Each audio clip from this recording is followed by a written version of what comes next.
Star Wars issue 64 sees C-3PO and the disguised Tunga make it back to the ship where Miotti has sliced into the docking security to make the computers think that they will still be there once they leave. With Trios's biometrics in hand, the rebels blast off, with Han commenting about how being with Leia is never boring. Contacting Luke, Leia tells them to head towards the spire and set the bombs. As Luke takes the partisans to the spire, Han dumps the real Ore Baron and his assistant on a small island, knowing that they will be safe there and won't be able to alert anyone. Tunga puts on a new dress and readies for his greatest performance ever as Queen Trios. The ship heads to the Imperial retreat, and Tunga, disguised as Trios, disembarks, grandstanding and playing up the role of the Queen to her servants. Trios orders the servants to round up all of the guards and everyone in the retreat as she wishes to inspect them, having them all disarm in the dining hall, locking them in and allowing Leia and the others into the palace, where Miotti slices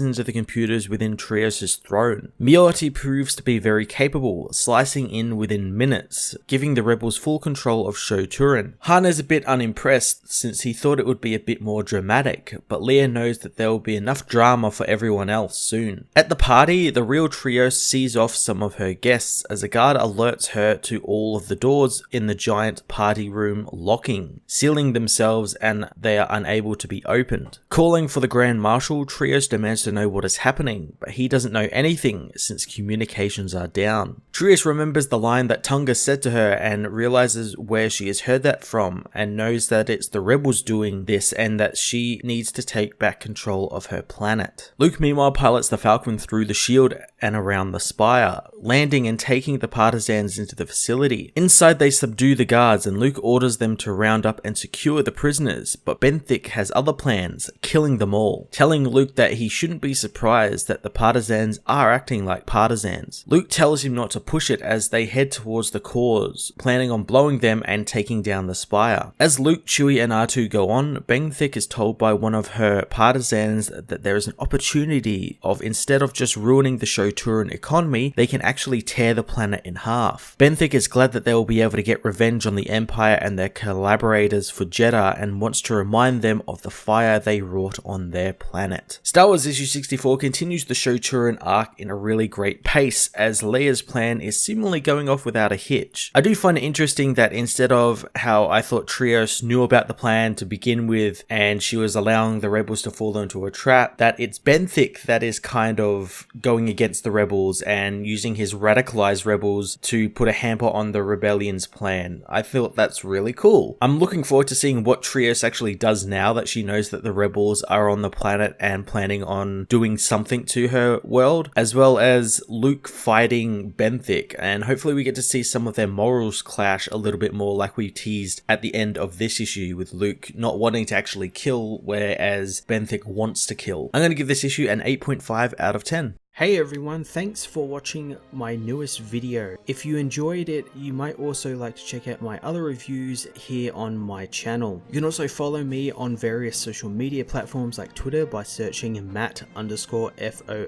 or even join the Comic Multiverse Discord server and chat with other comic book fans, including myself and Joel from Cape Joel. Want cheap comics and trades? Head over to the book depository with the link in the description to get the cheapest trades and comics around, along with free shipping anywhere in the world. Until next time, this has been Matt of the Fortress of Solitude. Thank you so much for watching.